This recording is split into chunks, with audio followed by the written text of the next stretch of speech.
Hello and welcome to the Mill. I am your host, Dusty Crane, and this week the talk around Stonemaier Land is, of course, the Wingspan European expansion and how that's fulfilling. But I wanted to talk about the last Stonemaier release that came out, and that was Tapestry.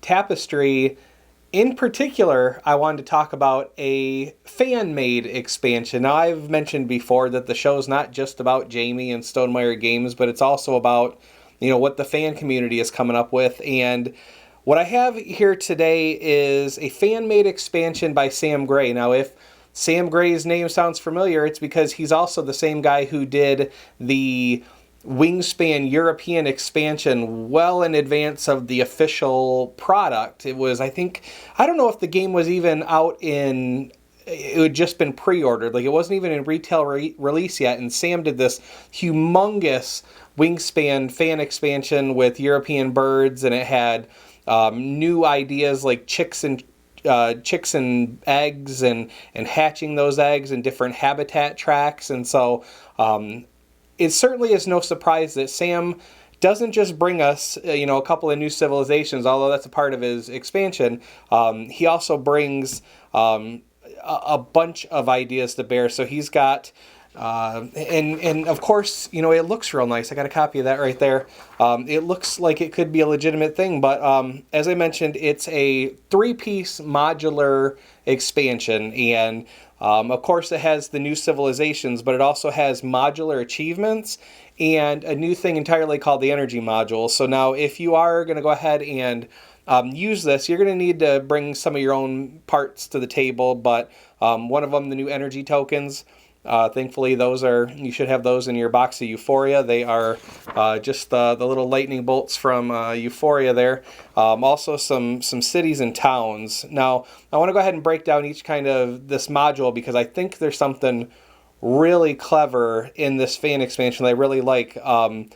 Let's go ahead and start with the new civilizations because they don't really do anything that's necessarily new, but some of the ideas that they do bring about, I kind of like the idea of, and maybe they've kind of a little bit been done, but I'll go ahead and post them here too. But they have the handymen is one of the civilizations, and they all look the same. There's not custom art for these or anything like that, but so we have the handymen, and what the handymen do is on your income turn you can kind of trade between different upgrades. So you could trade like 2 exploration tiles for 3 victory points, or you can trade 3 victory points for a tech card.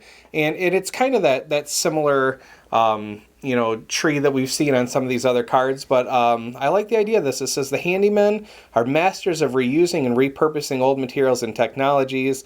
So I kind of like the idea of trading away maybe some victory points for a tapestry card, maybe set yourself up for another turn or your next era. On the other side there they have stuff like admirers. There's a civilization called aliens, and what that does is you actually start all the way at the end of the alien technology. I think it's technology, that you would go into space. But you start with space tiles. Now, you have to actually pay to reveal them one at a time, and you work backwards down that track. So that's kind of an interesting twist on that. He also has builders, which ties into his energy module that I'll get into in a minute. But the energy module itself brings something that a lot of people have been stating that they want all along, and that is powers for those landmark buildings. So that's pretty cool. There's also another one called Farmers, where you're also taking advantage of that module where he introduces cities and towns and energies, and you are generating victory points depending on how many cities and towns you have. So those are a nice inclusion to his expansion, where you'd actually need to be using that expansion for those to make too much sense for most of them. The second one that I like, that I really, really like, actually. I wouldn't be surprised if this ends up showing up in an actual official expansion, and that is these modular achievement tiles. And what it does is it gives you new achievements to work towards. So you might have one that says win have 3 win played Tapestry cards or this era cards on your income mat. And these would replace the ones that are currently on the board, that are static. You just have the 3, whether you're conquering the middle island or doing something like that. You have stuff like complete a district with 2+ landmarks in it. Be on a different tier for each advancement track. So you'd have 1 in tier 1 and 1 in tier 2 and 3 and 4 for example. So that gives you something new to work towards. But in true modular fashion, there's also these that you put along the bottom of them, so the reward is different every time too. And because this is Tapestry and we love our iconography, he's also included, I got this all printed out around here, a nice reference guide that explains what each one of these does. And so you have stuff like, that we see in the base game, like victory points for how far you are down the exploration track, or maybe you can get a income building and a worker, or one or the other, depending on how it works is the first one there gets to choose which reward they get. To make sure that something is not too overpowered, though, some of these actually have a red outline around the box, and that indicates that you should not use those. I think it's in a 1 to 3 player game. I guess that ability would be too powerful in that situation. Yes, 1 to 3 power, or 1 to 3 player. And so I really do like the idea that maybe, so for example, one of these is have 3 tech cards in the same row. You're not always working towards those same achievements in game. And even if you are working towards, maybe you end up pulling the same one a couple times in a row, the reward for it is different. So again, that's something I really like that he's included in this expansion, and I just think it is really clever. Finally, the last piece of his modular expansion is this cities, towns, and energy module. And how this works is, if you have 2 pieces of land that you've explored or conquered that have a land mass that kind of connects the 2 of them, so maybe you have desert that goes through both, or you have mountain that goes through both. On your income turns, you're actually generating resources for those lands that you control too. So if you have so if those 2, you planted a city on it, and how you get these cities, I should explain that too, is if you are moving into, let's say, you're moving from tier 1 into tier 2, and you would get that landmark building. If someone has already beat you that landmark building, you have an opportunity to get a town. And you put that town on one of those connected land masses. They actually connect at the corners. It kind of looks similar to Catan, how you might have the roads there or the cities at those intersections. It looks, the placement is similar to that. And so if you have a town there, and it's crossing over 2 deserts, there's a key that says, that you're gaining 1 resource another. So if you have a city sitting across 2 mountain tiles, then you're gaining a worker. Or if it's grasslands, culture, desert, coin, and forest, food. So that is one way of getting additional resources, is putting these cities in play. If you have a town, you are basically, the way you get a town is if you already have a city and you again reach a area of, Gracie's just wreaking all kinds of havoc today, and you reach an area where someone has already taken that landmark building there, you can either choose to put another city down, or you can turn your city into a town. And what that does is you still gain that normal resource, that income during your income turn, but you also generate a resource called an energy resource. And that's just, you keep track of that the same way you do the other resources that are on your board. But you can spend these resources for different landmark powers, which is something you guys have been asking for. So one of the things that we hear, kind of often actually on Tapestry is that the landmark buildings, while they're cool and they take up room on the mat, they don't really feel significant. And so I think Sam heard that criticism or that critique and decided to create these double-sided landmark tokens. And basically you would cut these out and you'd put them back to back, and they would say, the lighthouse would have one of these coins, and it's random every game whether it's the front or the back, and the first person who gets to that landmark also gets this landmark coin.